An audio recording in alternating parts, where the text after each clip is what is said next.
Film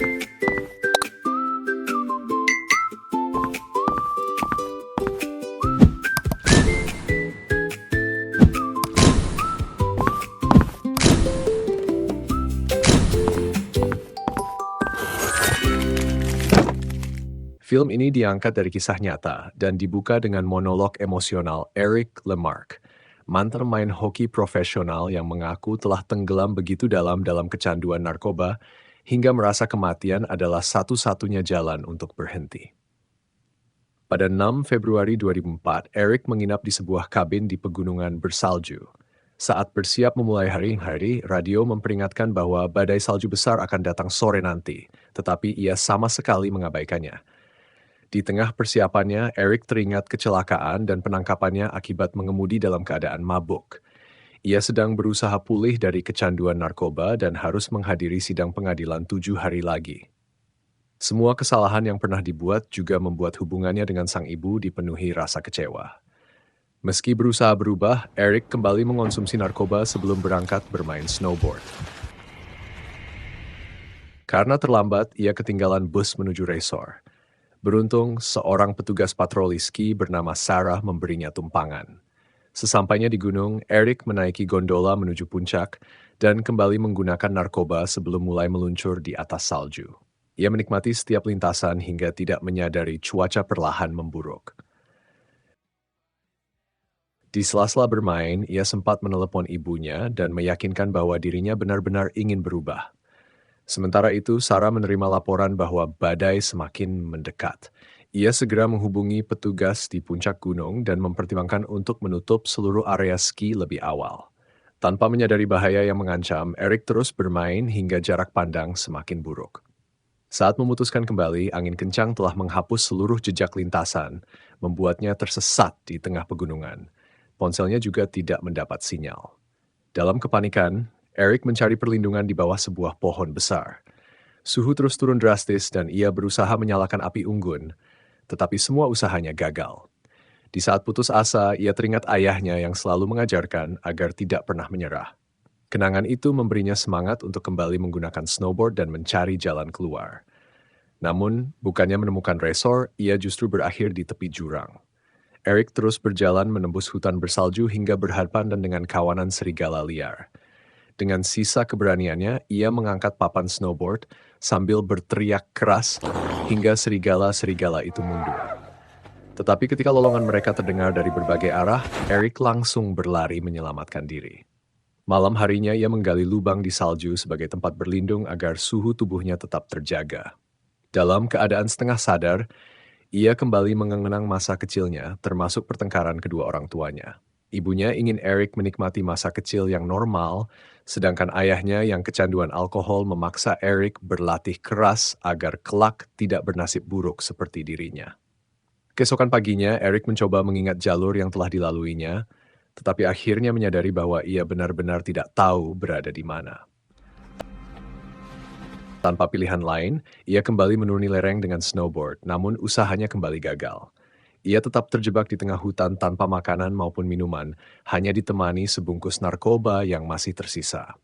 Saat hampir menggunakannya lagi, lapisan es di bawah kakinya tiba-tiba pecah.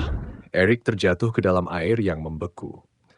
Bungkusan narkobanya ikut tenggelam, dan ia nekat mengejarnya sebelum akhirnya berenang sekuat tenaga ke permukaan. Ia berhasil keluar hidup-hidup, tetapi kini kondisinya jauh lebih kritis di tengah dingin yang mematikan. Seiring kondisinya yang terus memburuk, Eric berjalan tanpa arah hingga akhirnya berhenti di dekat tumpukan bebatuan untuk beristirahat. Tubuhnya hampir kehilangan kesadaran akibat suhu yang begitu dingin. Menyadari ia bisa mengalami hipotermia jika terus mengenakan pakaian basah, Eric pun melepaskan seluruh pakaiannya. Saat itulah ia melihat luka di tulang kering kakinya semakin parah, kemungkinan akibat terjatuh sebelumnya. Dalam kondisi yang sangat lemah, ia kembali tergoda menggunakan sisa narkoba yang masih dimilikinya agar rasa sakitnya menghilang. Namun Eric sadar bahwa jika ingin bertahan hidup, ia membutuhkan pikiran yang jernih lebih dari apapun. Akhirnya, ia membuang seluruh sisa narkoba itu ke atas salju. Pada saat yang sama, termometer di jaketnya menunjukkan suhu telah mencapai minus 20 derajat Celcius. Malam pun tiba. Di tengah udara yang membekukan, Eric meringkuk tanpa mengenakan sehelai pakaian pun. Meski tubuhnya terus menggigil, tekadnya untuk bertahan hidup belum juga padam. Ketika hendak mengenakan kembali pakaiannya, ia tiba-tiba melihat cahaya di kejauhan yang tampak berasal dari sebuah resor ski. Pemandangan itu membuat Eric kembali bersemangat karena mengira bantuan akhirnya sudah dekat. Malam itu ia tertidur sambil terus menatap cahaya tersebut. Keesokan paginya ia bangun dengan semangat baru dan segera melanjutkan perjalanan menuju tempat yang diyakininya sebagai jalan keluar. Sebelum berangkat, Eric meminum sedikit air dari kantong bekas narkobanya. Selama ini ia memanfaatkan panas tubuhnya untuk melelehkan salju agar bisa dijadikan air minum. Namun, karena sudah 2 hari tidak makan apapun, tubuh Eric semakin melemah. Kepalanya terasa berat hingga akhirnya ia batuk dan memuntahkan darah. Tak lama kemudian, ia roboh ke tanah dan menghabiskan sisa hari itu dalam keadaan terbaring hingga keesokan harinya. Kini telah memasuki hari keempat sejak dirinya tersesat. Saat terbangun, Eric mendapati kaus kakinya membeku dan menempel pada luka di kakinya. Dengan susah payah, ia mencoba melepaskannya. Namun, ketika kaus kaki itu akhirnya terlepas, sebagian kulit dan dagingnya ikut terkoyak, membuatnya menahan rasa sakit yang luar biasa. Meski begitu, Eric tetap memaksakan diri berjalan menuju bangunan yang ia lihat pada malam sebelumnya. Namun, sesampainya di sana, bangunan itu ternyata tidak pernah ada. Barulah ia menyadari bahwa cahaya yang dilihatnya semalam hanyalah halusinasi. Rasa putus asa langsung menghantam dirinya. Dengan marah, Eric berteriak ke tengah hutan yang sunyi. "Apalagi yang kau inginkan dariku?" Ketika malam kembali tiba, Eric berlindung di bawah sebuah pohon. Berharap masih ada sedikit sinyal, ia menghidupkan ponselnya. Namun baterainya telah benar-benar habis. Di sisi lain, ibunya yang belum mengetahui bahwa Eric sedang tersesat terus mencoba menghubunginya. Karena panggilannya tidak dijawab, ia meninggalkan sebuah pesan suara penuh tangis. Dalam pesannya, sang ibu mengatakan bahwa ia ingin selalu menemani Eric melewati proses pemulihan dari kecanduan narkoba. Ia juga mengenang masa kecil Eric saat masih memeluk putranya dengan penuh kasih sayang. Hari kelima pun tiba. Ketika kembali memeriksa lukanya, Eric melihat kondisinya semakin mengerikan. Ia menarik sisa kaus kaki yang masih melekat pada kulitnya, hingga lebih banyak daging ikut terlepas. Karena rasa lapar yang sudah tidak tertahankan, Eric akhirnya melakukan sesuatu yang benar-benar di luar nalar. Ia memakan potongan dagingnya sendiri yang telah membeku. Saat melakukan hal mengerikan itu, pikirannya kembali dipenuhi kenangan masa lalu. Ia teringat ketika hidupnya benar-benar hancur setelah kehilangan karier sebagai pemain hoki profesional. Tanpa pekerjaan dan hampir kehabisan uang akibat kecanduan narkoba, Eric terpaksa tinggal di ruang bawah tanah rumah ibunya. Dalam keadaan frustrasi, ia melampiaskan kemarahannya dengan menghancurkan berbagai perabotan di rumah. Melihat putranya yang telah kehilangan arah, sang ibu menghampirinya dan berkata bahwa ia ingin membantunya. Namun, semua itu hanya bisa terjadi jika Eric bersedia membuka hatinya dan menerima pertolongan darinya. Kembali ke masa sekarang, Eric mengeluarkan alat pemancar radio darurat dengan harapan masih ada seseorang yang bisa menangkap sinyalnya. Keesokan harinya menjadi hari ke-6 sejak Eric tersesat. Sementara itu, ibunya mulai merasa khawatir karena Eric tidak datang ke persidangan penting terkait kasus mengemudi dalam keadaan mabuk. Setelah menghubungi salah satu teman Eric, sang ibu akhirnya mengetahui lokasi kabin tempat Eric menginap dan segera pergi ke sana. Di sisi lain, Eric masih terjebak di tengah badai salju yang semakin ganas. Ia terus mencoba mencari sinyal menggunakan radionya, tetapi semua usahanya tetap gagal. Tanpa memiliki pilihan lain, Eric kembali berjalan menembus salju dengan sisa tenaga yang masih dimilikinya. Hari ke-7 pun tiba. Sesampainya di kabin, ibu Eric menemukan bahwa seluruh makanan di dalamnya sudah membeku. Ia juga menyadari bahwa pemanas kabin sudah lama tidak dinyalakan. Dari situ, ia tahu bahwa Eric kemungkinan sudah menghilang selama beberapa hari.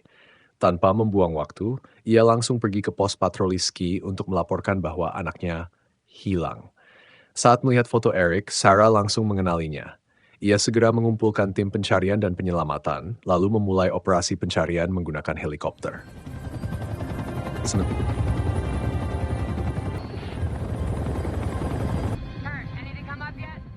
Sementara itu, di tengah luasnya pegunungan bersalju, Eric masih terus berjuang untuk bertahan hidup.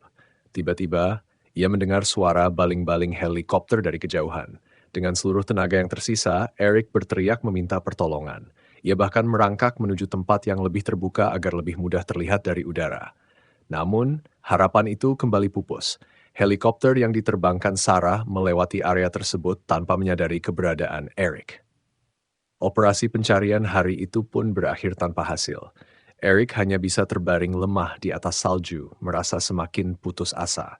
Namun di saat itulah ia kembali teringat kepada ibunya. Ia berkata pada dirinya sendiri bahwa ia harus terus bertahan, karena ibunya tidak akan pernah ingin melihatnya menyerah begitu saja. Sementara itu, di pos patroli, Sarah menjelaskan kepada ibu Eric bahwa pencarian harus dihentikan setiap malam karena badai membuat kondisi menjadi terlalu berbahaya bagi tim penyelamat. Mendengar hal tersebut, ibu Eric tidak mampu menyembunyikan kesedihannya. Namun momen itu justru membuat Sarah semakin bertekad untuk menemukan Eric, apapun risikonya. Hari ke-8 akhirnya tiba. Dalam kondisi yang semakin mengenaskan, Eric kembali memakan daging yang sudah membeku dari tubuhnya sendiri demi mempertahankan hidup. Setelah itu, ia kembali mencoba mencari sinyal radio. Di pos patroli, seorang pilot helikopter mengatakan kepada Sarah bahwa kemungkinan Eric masih hidup sangat kecil. Menurutnya, musim dingin kali ini adalah yang terburuk dalam beberapa tahun terakhir dan hampir tidak mungkin seseorang mampu bertahan selama itu di luar sana. Perkataan tersebut membuat Sarah mulai menerima kemungkinan bahwa Eric mungkin sudah tidak selamat. Namun, jauh di atas pegunungan, harapan itu ternyata masih ada. Eric akhirnya mulai mendengar percakapan tim patroli melalui radionya. Meskipun suaranya sangat lemah, ia sadar bahwa bantuan mungkin berada tidak jauh darinya. Dengan baterai radio yang hampir habis, Eric memaksakan diri mendaki menuju puncak gunung agar sinyalnya menjadi lebih kuat. Tenaganya hampir benar-benar habis. Berkali-kali ia terjatuh hingga akhirnya hampir kehilangan kesadaran. Di tengah perjuangannya, berbagai kenangan masa lalu kembali muncul. Ia teringat masa ketika dirinya memiliki impian besar sebagai pemain hoki profesional. Namun semua impian itu hancur akibat kecanduan narkoba dan sikapnya yang tidak terkendali. Ia juga mengingat pertengkarannya dengan pelatih hoki yang menegurnya karena terlalu egois dan tidak mau bermain sebagai bagian dari tim. Lalu muncul kenangan paling menyakitkan saat akhirnya meninggalkan keluarganya. Semua kenangan itu justru membangkitkan tekad dalam diri Eric. Ia tidak ingin menjadi seseorang yang menyerah seperti ayahnya. Ia juga tidak ingin terus menghancurkan hidupnya sendiri. Dengan sisa tenaga terakhir, Eric terus merangkak menuju puncak gunung. Sampai akhirnya tubuhnya benar-benar tidak sanggup bergerak lagi. Ia hanya bisa terbaring di atas salju. Dengan baterai radio yang tinggal 2%, Eric mengirimkan pesan terakhir untuk ibunya. Ia mengatakan bahwa ia mencintai ibunya dan telah menerima apapun yang akan terjadi sebelum akhirnya kehilangan kesadaran. Di saat yang sama, seorang petugas di pos patroli berhasil menangkap sinyal radio dari salah satu puncak gunung. Tanpa membuang waktu, Sarah segera menaiki helikopter dan memimpin pencarian terakhir. Dan akhirnya, mereka menemukan Eric terbaring tidak sadarkan diri di puncak gunung. Tim penyelamat segera mengevakuasinya kembali ke markas sebelum semuanya terlambat. Sesampainya di sana, ibu Eric langsung memeluk putranya dengan penuh haru dan rasa syukur karena Eric masih berhasil bertahan hidup. Di akhir film diperlihatkan kehidupan Eric setelah kejadian tersebut. Akibat radang dingin yang sangat parah, kedua kakinya harus diamputasi. Namun meskipun kehilangan kedua kakinya, Eric berhasil mengalahkan kecanduan narkoba dan memulai kehidupan yang baru. Kini ia berkeliling sebagai pembicara motivasi, menginspirasi banyak orang agar tidak pernah menyerah, seberat apapun ujian yang harus mereka hadapi. Perjalanan yang hampir merenggut nyawanya itu akhirnya mengubah Eric menjadi pribadi yang jauh lebih kuat dan lebih menghargai kehidupan.